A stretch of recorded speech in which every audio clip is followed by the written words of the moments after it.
Քոչարյանը վերջերս ասում է Ռոբերտ Քոչարյանը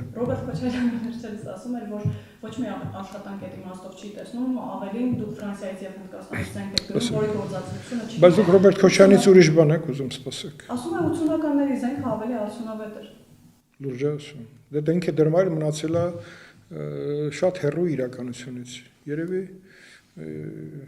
Հնդկաստան շատ է թռնում եւ այնտեղից է տեսնում Հայաստանում կատարված աշխատանքները։ Ես գիտեմ քիչ գնում Հնդկաստան, ինչա գնում Ռուսաստան սիստեմա ընկերությունում իր գործառույթները իրականացնելու։ Եթե որտեղ այնտեղ հետաքրքրություններ ունի ֆինանսական։ Հնդկաստան ինչա գնում, չգիտեք, երեք վարչապետը խոսում էր ինչ-որ կղզիների բաների մասին։ Ըստ մամուլի հրապարակումների շատ է խոսվել այդ մասին, բայց մենք իրական բացահայտումներ ենք ուզում։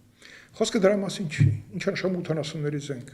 Աշխարհը այսօր միմյանց դեմ կռվում է 80-ների զենքով։ Լավ չի ասում, գնանք հռոմեական լեգիոնների ժամանակվա թրերով գանք, նա շատ էֆեկտիվ կլիներ կամ ռագատկեկով կամ արբալետներով ցնկ կռիվ անել։